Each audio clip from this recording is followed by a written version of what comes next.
Not wearing a jersey this week. I decided to switch things up a little bit. JL sponsored World Tournaments, and they limited fields at the moment, but some great talent. I've seen kids like Jameson Bucktooth and Trey Deer and some of these guys who are just unbelievable talents. And this was given to me by the team, and it's they got the Every Child Matters going on the sleeve. And got gorgeous, the purple with the gold. And yeah, I just really enjoy the shirt.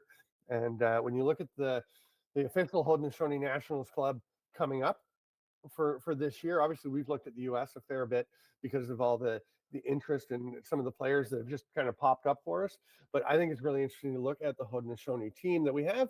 We've talked about it to an extent, but I think one of the things is to remember is how deep they are offensively and how that actually helps their defense.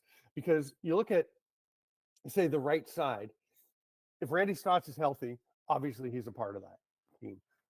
And he's due to come back soon. I think he'll be part of it. Lyle Thompson, obviously part of that.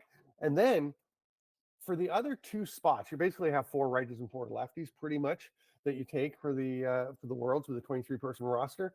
So here's the guys you could consider for the other two righty spots: Dahogan Anticoke, Seth Oakes, Thomas Hogarth, Brendan Bomberry, Zed Williams. Jake Fox isn't playing in the league right now. There's players like Wes Whitlow's really good, but he's not even going to get a sniff because there's so much talent. So to me, I want Seth Oakes on that team with Lyle Thompson because they play so well together in Georgia. So then, do you take Dahogan Nanticoke? Probably. Do you take Thomas Hogarth? Yeah, you want Thomas Hogarth. He's fantastic. He does so much for a team. But Oakes and Hogarth both play a bit of that, banging inside role. Maybe you take Hogarth and maybe you don't take Oakes, but I really like Seth Oakes there. So, my mind, because the defense is still a growth position for the Haudenosaunee, you take Brendan Bomberry and Zed Williams, both playing offense in the NLL, but both started their NLL careers on defense transition. I put them in the transition group. And Thomas Hogarth started playing transition with Vancouver and then went to Buffalo and played offense there and started and became a 30-goal scorer. It was huge for Rochester, starting to get more comfortable with Calgary. So I think, that's how they really bolster the defensive unit. Yeah, that's a I did not when you were talking Seth Oakes and banging around, that's what I was wondering. I was like, why wouldn't you take Brendan Bomberry? Because that young man is a beast. Like when you Oh, watch yeah. him live and you really see how like he's one of those guys. He's deceptively stronger than he looks out there. That when he Yeah. hits somebody, you can just hear it. You like see the collision. He's a monster out there. I love watching him. He's got that hard nosed style. He's also one of Yeah. those emotional guys that he's probably Mhm. going to take a dumb penalty a game, but you justify it with everything else. Maybe Bomber's great. I think he's really good. I just think he's got more. I mean, Seth Oakes could probably play defense if you want, but I don't know that he has that much experience at it. I don't recall seeing him play a lot, and I've seen him play at various levels, from junior through senior and NLL. And I think Brendan Bombery can make a big difference, a very positive difference in the back end. And Zed Williams, the same thing. I mean, Zed played defense at the World Field Games, right? And he was a guy who scored. He was scoring like something like 8 points a game in Senior B in the Can-Am League when he was drafted, and Georgia immediately put him on defense because that was what they brought him and Frank Brown in to do, even though they were both big time scorers in Senior B. And Zed did it well, and I think he could do a good job of it for them. And that augments your defense that has some really solid defenders like Ron John, who's having a breakout year for New York, Kason Tarbell with Georgia, very good. Justin Martin, I guess we call him Justin J. Martin, from Six Nations, who's playing with Toronto. You've got veteran Jeremy Thompson, but it gets a little thinner after that. You don't have quite the depth on defense with the Haudenosaunee that some of the other teams do. So I think you move some of those guys back there, and a guy like Jake Fox, who's stepped out and played defense in field as well, not in the NLL this year, but he's a guy who can play any role for you as well. So I think that can just bolster the defense a bit.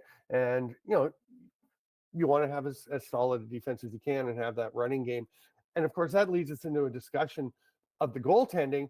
And when we were chatting about it, you're like, well, who are going to be the goalies?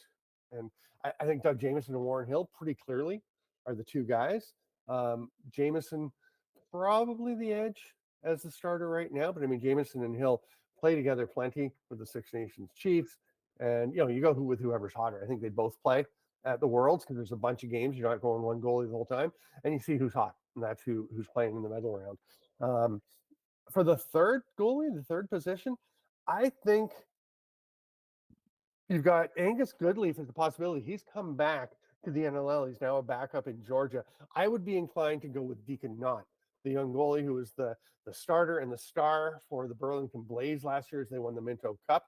Came from the Peterborough Lakers and was fantastic after that trade deadline deal for Burlington.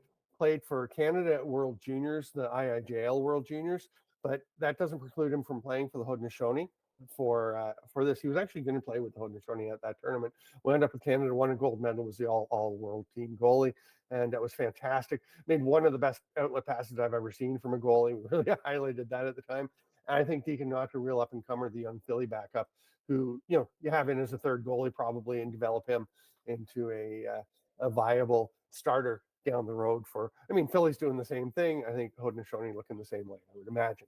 Yeah, and that's always such a delicate balance. We were talking about it the other day. Is just how do you get the experience for the goalie? Because if you're on a team and you know you've got a guy waiting in the wings, but you're competitive. Nobody Mhm. wants to send a goalie out there to get their ego bruised and you lose a game just because the guy's not ready. It's so hard to, decide when you're ready to bring that new guy in, or do you bring somebody in with experience because we think we've got a chance at the title and we'd rather have somebody who's been in a lot of these games before. Mhm. Yeah, there's so much that goes into these, and it's always so much fun. I really appreciate you taking the time and explaining all these guys, like Angus Goodleaf, watching him in that game with Georgia, and Yeah. he stepped in, and you see some of these flashes, and you're like, wow, this guy is incredible. How is he not Yeah. starting somewhere?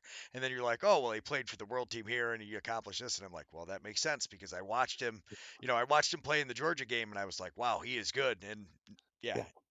And he's had a good career as a backup goalie. He's come in many times and played very well. Got his shot. We actually talked about Warren Hill earlier in the show, and Angus Goodleaf is the guy who started that season as Rochester starter and didn't have a good year and got replaced by Warren Hill, and that was kind of the last chance for Gussie. And I mean, he also it's a great comeback story because I mean he collapsed on the floor at the President's Cup. I was calling their game, and he had to have his heart restarted. They had to cut through his gear and take him off in a stretcher, and he gave the crowd a thumbs up as he left because he was worried that they'd be worried about him. And it's like, yeah, they're all worried about you. He's like, no, you guys, I'm okay. And it took a while, but he came back and he's great. I mean, he's always worked really hard, a fitness guy, and he's a good dude. And it's amazing to have that comeback story. He's like the DeMar Hamlin of the National Lacrosse League. So it's really nice to see him back. But again, he's a veteran goalie. I don't know if you take him as a third stringer